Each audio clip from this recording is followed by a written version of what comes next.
Charlie Kirk, há um tempo atrás, fez uma postagem sobre a cultura do assassinato da esquerda, cara. Porque, olha só, 48%. E, assim, ele basicamente foi vítima de uma coisa que ele mesmo denunciou. A cultura do assassinato está se espalhando na esquerda. 48% dos liberais dizem que seria pelo menos um pouco justificado assassinar Elon Musk. 55% disseram o mesmo sobre Donald Trump. Na Califórnia, ativistas estão batizando medidas eleitorais em homenagem a Luigi Mangione, aquele cara que matou um CEO, né? Uhum. A esquerda está sendo levada a um frenesi violento. Qualquer revés, seja a derrota de uma eleição ou de um processo judicial, justifica uma resposta extremamente violenta. Este é o resultado natural da cultura de protesto da esquerda, que tolera violência e caos por anos a fio. A covardia de promotores locais e autoridades escolares transformou a esquerda em uma bomba relógio. É isso aí. Bom, vamos começar já enquanto o Orlando entra, começar com esse assunto. Eu acho que o Orlando tá atrasado, porque tá pegando fogo a situação, inclusive em Portugal, tá? Sim. Talvez ele vai entrar, ele vai contar um pouco aí, assim, clima muito tenso no mundo. Já tava um clima muito ruim com a morte da Irina. Acho que todo mundo aqui já sabe, todo mundo acompanhou o que aconteceu com aquela ucraniana em Charlotte, né? Acho que foi. Acho que foi em Uhum. Charlotte a cidade. Sim. O clima já estava muito pesado nos Estados Unidos, já estava tenso. E, bom, e o que aconteceu hoje, eu acho que ainda tá caindo a ficha para todo mundo nos Estados Unidos. Para quem não conhece, para quem não sabe, eu não conhecia o Charlie Kirk, ele era uma figura muito grande da direita americana. Muito grande, assim, nível. Se eu fosse comparar aqui alguém que não fosse. Quem da direita daria para comparar? Eu não vou comparar Nicolas, eu acho que ele não tem tanta, não tinha essa, não tem como fazer essa comparação. Mas ele era um jovem muito talentoso. Eu não lembro se ele começou como, eu não lembro o programa que ele começou, mas ele cresceu muito rápido. Ele vinha fazendo aqueles programas de fazer perguntas nos campos, né, da faculdade. E ele era muito moderado, tá? Eu sei que a mídia canalha tenta colocar ele como extremista. Você viu isso, França? Vê. Coloca ele como extremista, mas ele era um dos mais moderados. Ele ia conversar com estudantes assim, né, contrários a ele. Ele ia para conversar, ele armava, né, o evento dele, ele colocava a barraca e fazia várias perguntas. Com certeza alguns de vocês já devem ter visto algum vídeo que viralizou dele, que estava crescendo muito. Enfim, um choque. Temos aqui, eu vou colocar, só para vocês entenderem, tivemos algumas. Vou começar com o Trump, né, sobre a morte do Kirk. Depois a gente coloca. Tem vários líderes aí. Pra vocês entenderem como isso chocou os Estados Unidos. Vamos colocar aqui. Esse aqui é o Donald Trump, ele postou lá no Truth Social, né, na rede dele. Cadê? O grande e até lendário Charlie Kirk morreu, ninguém quer ler. Eu não sou bom de traduzir.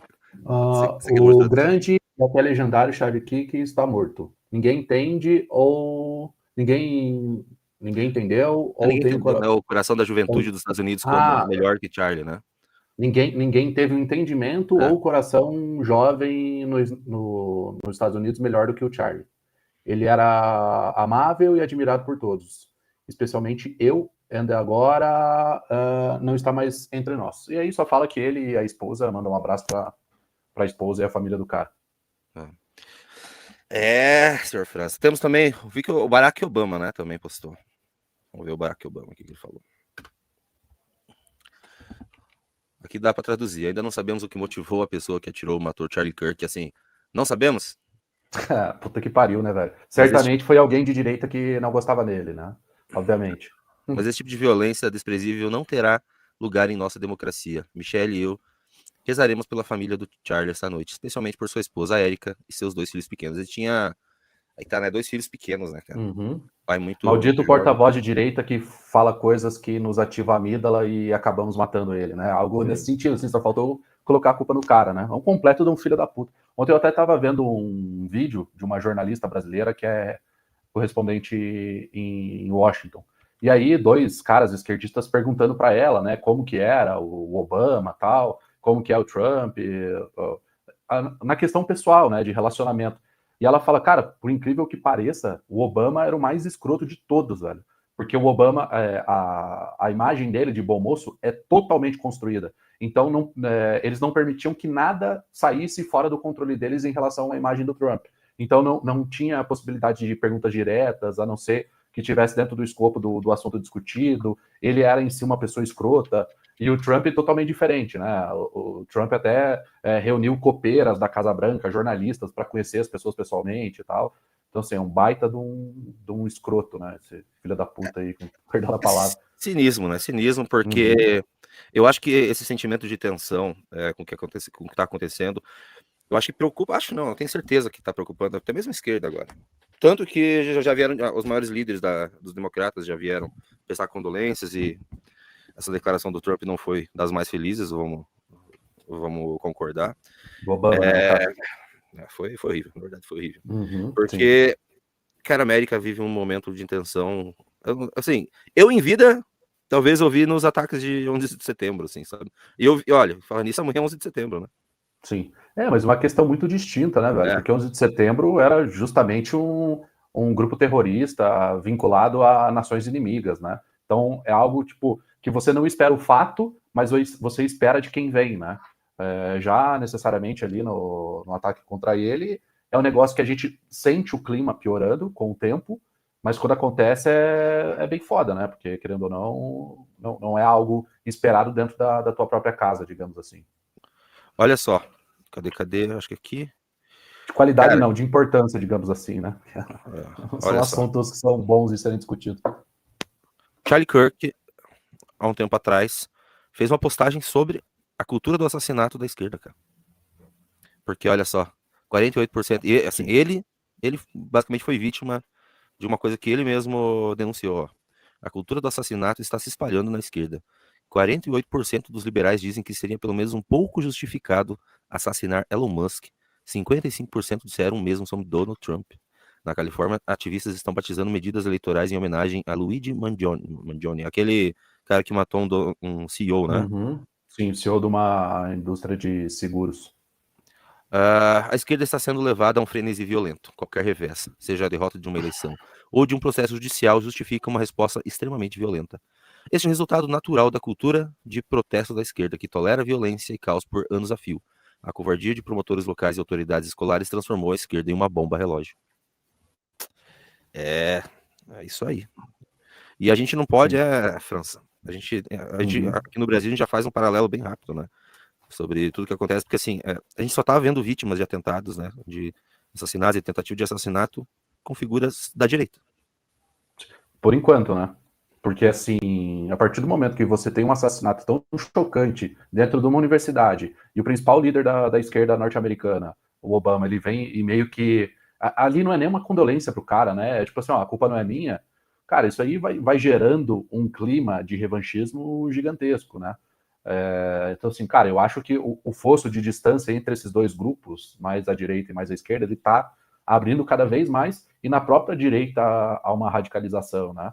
E, assim, eu não quero cometer o mesmo erro do Obama de justificar, mas, cara, assim, porra, se um líder da tua área ideológica, ele recebe um tiro em público e a resposta vem dessa forma, o que deve ser feito, velho, para que o respeito impere, entendeu? E se o respeito tiver que ser pela força, vai ser pela força, velho, infelizmente, entendeu? O que não dá é para ficar parado, sentado, vendo as coisas acontecerem, a nosso despeito e contra nós, né? E aí, a nosso despeito e contra nós, eu tô falando num contexto mais internacional, não que a gente participe e tenha um alinhamento claro com a direita americana. Não, mas por exemplo, a gente pode falar, a direita brasileira é vítima dessa mesma violência da esquerda, e eles realmente justificam, eles tentam justificar. O Bolsonaro quase foi assassinado, ele tomou uma facada. Coletores da missão foram atacados por militantes de extrema esquerda. Tinha um cara querendo matar a Amanda com facão, pô. Sim. Assim, a gente não tá livre desse ódio, e pode ter certeza, tá? Se alguma coisa acontecer, se alguma coisa tivesse acontecido, ou se acontecer alguma coisa com a gente, essa galera vai estar comemorando. A esquerda vai estar comemorando. Uhum. E certamente, internamente, eles estão comemorando, estão rindo da situação de hoje, né? Então, aqui eu não vou colocar, que eu acho que hoje não é o dia para isso, tá? Mas já vi bastante, tem um perfil que é o Libs of TikTok, que tá postando comemorações dos esquerdistas americanos com o assassinato do Charlie. E assim, mulher branca de classe média, tá? É uma grande maioria. Radicalização. Agora com esses dois, assim, são dois casos muito chocantes. assim, num período de tempo muito pequeno da ucraniana e agora do Charlie. O do Charlie ainda tá sendo, sabe, tá sendo digerido. Não sei o que vai acontecer. Era uma pessoa muito querida pelo Trump, aparentemente deu pra ver, né? Muito querido pelo Trump, Uhum. pelos familiares do Trump. Cara, olha, os ponteiros do apocalipse americano, principalmente. Se a gente, ano passado, inclusive, tá na Valete escrito, né? Muita coisa sobre é, o, o fim da República Americana. Se tem um caso agora que pode ter aproximado o fim de uma República Americana, pode ter sido isso, sabe?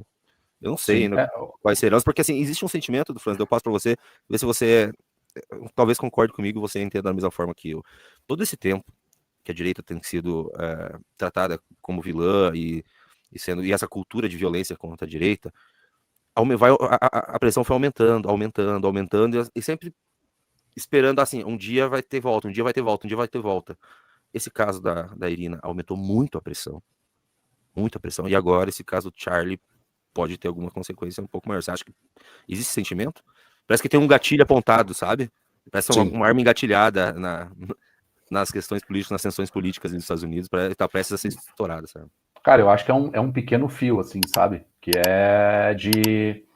E eu nem sei o que justifica esse fio, assim, porque se você entra numa sala para conversar com uma pessoa e ela tá armada e tá mirando para você, assim, o que pode ser feito, sabe? E não adianta falar, não, apesar dele estar armado, eu vou ficar bonzinho aqui e tal.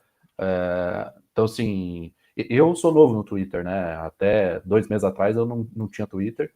E grande Orlando Lima. E até pelos textos aí do professor Orlando, eu comecei a seguir essa nova direita americana. A primeira vez que a gente conversou foi até no grupo que tem uma rapaziada boa, e eu estava falando sobre o Bétega e o meu entendimento que nós tínhamos para construir com ele, e muito disso era baseado nesses relatórios da Valete que certamente o Orlando teve acesso. Então, até por eu ter começado a estudar esses caras, o BAP, o Barbaric Discipline, eu comecei a seguir eles, e como eu não sou nativo de Twitter, sei lá, eu sigo 40 pessoas, e dessas 40, 10 devem ser desse microcosmo, sabe? E, cara, de segunda para cá, eu senti, assim, um aumento abissal do Curtis Yarvin, dessa turma, falando sobre a ucraniana, e hoje, então, e assim, cara, eles não estão com pudor nenhum, sabe? Sentimento de guerra, sabe? Eu gosto de brincar, assim, eu não sou militar, dá pra ver até pelo tecido adiposo que eu carrego na cara, mas eu trabalho com política e com eleição, né? E você tem muito essas questões de guerra. E sempre quando a gente está em uma briga bem, bem pesada, a última foi, inclusive, contra o Bétega, eu brinco que eu sinto gosto de pólvora na boca, sabe? E, cara, é o que eu sinto dos caras, assim, eles estão totalmente dispostos, sabe? A grande problema que eu acho é que as guerras civis que existiram até recentemente, você tinha uma conotação regional também.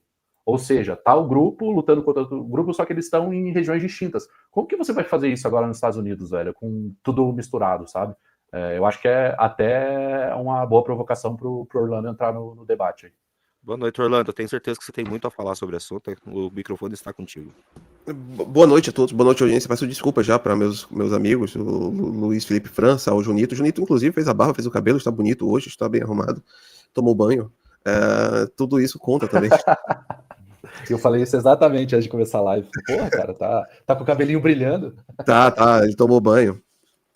Pois é. Perceba bem, antes de entrar aqui na live, eu estava gravando agora para a Valete Plus, que vai sair um podcast meu na Valete Plus. Inclusive, acabaram de entrar na Valete Plus. Quem entrar agora vai ter acesso a esse podcast e a tantos outros.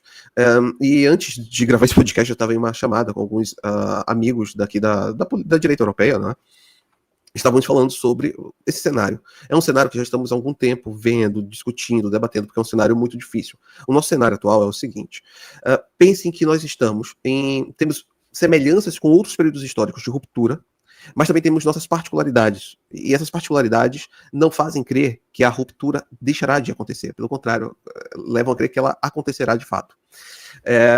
Quais são as nossas semelhanças, primeiramente? E eu irei basear-me aqui em duas leituras. Uma da Céline Bercier, que é uma economista francesa, e a outra leitura será do Peter Tuchin, que é, enfim, um dos grandes intelectuais que nós temos.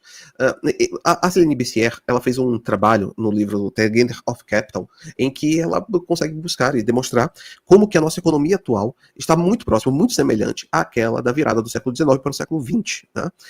Na concentração de renda, na qualidade da concentração de renda e na verdadeira composição da elite, da riqueza nacional. E isso é muito importante, porque isso significa que, obviamente, uma forma econômica também demanda desafios políticos, né? Demanda também tensões sociais, principalmente quando você tem essa disparidade crescente. Mais do que isso, agora recorrendo ao Peter Tuchin, à luz desse trabalho da Céline Bercier, você consegue perceber que ele conseguiu identificar no trabalho dele sobre guerras civis 3 padrões que antecedem guerras civis. Superprodução de elites, quando você tem um Estado disfuncional, com elites ineficazes, ineficientes, ilegítimas e que pesam sobre nossos ombros. Imaginem um grandiosíssimo Flávio Dino sobre as costas de todos nós, né? Então é um peso assim que não conseguimos suportar. Essa é uma parte da superprodução de elites. Aliado a isso, temos salários gerais baixos e temos ainda grande concentração de renda. Aí a gente retorna a Céline Bercier. Mas temos também nossas particularidades. Quais são as nossas particularidades? Nós temos uma forma política que não se comunica com as gerações que surgem agora. A forma política que estamos vivendo é uma forma política que herdamos dos boomers, que foi pensada sob outros pressupostos, em outro momento, sob outras formas, em que suas ideias são completamente diferentes das formas atuais. E que, aliado a isso, nós temos um outro problema, que é a geração que vem, principalmente a geração Z e os últimos dos millennials, eles perceberam que as formas políticas, as formas institucionais estão completamente afastadas, apartadas daquilo que eles pretendem para o mundo. Então, quer dizer, o mundo que é legado para eles é um mundo X, mas o mundo que eles vivem já é o mundo Y e eles querem o mundo Z. Obviamente, estamos falando sobre um choque civilizacional aqui. Esse choque civilizacional, aliado a todos aqueles padrões identificados pelo Peter Tuchin e também pela Céline Bercier, levam a crer que o quê? Que estamos em um momento próximo, não apenas de uma ruptura política, mas de uma superação das formas políticas. Porque é muito importante. Estamos em um momento de superação das formas políticas. Aquilo que está legado é o que a gente pode chamar de ordem liberal global, que é pós-45, e a isso está aliado os atos as leis de direitos civis americanas na década de 60, principalmente 64, 68. A isso está aliado a universalização do voto. A isso está aliado à democratização da democracia, não é? Tudo isso faz parte, a globalização, tudo isso está alinhado dentro dessa ordem liberal global. Agora, nós temos que pensar o que é que estamos realmente diante. Essa ordem liberal global morreu em 2008, em 2020, em 2022. Estamos naquele momento de interregno. E esse é um grande problema. A violência política não é a causa da ruptura. Ela é somente consequência, parte da consequência do que pode chegar a uma ruptura. O que aconteceu com o Charlie Kirk, o que aconteceu com o Donald Trump e com o Uribe, o que aconteceu com a Amanda Vettorazzo, são apenas expressões dessa morte política. E as formas políticas que vão surgir, a gente ainda não sabe.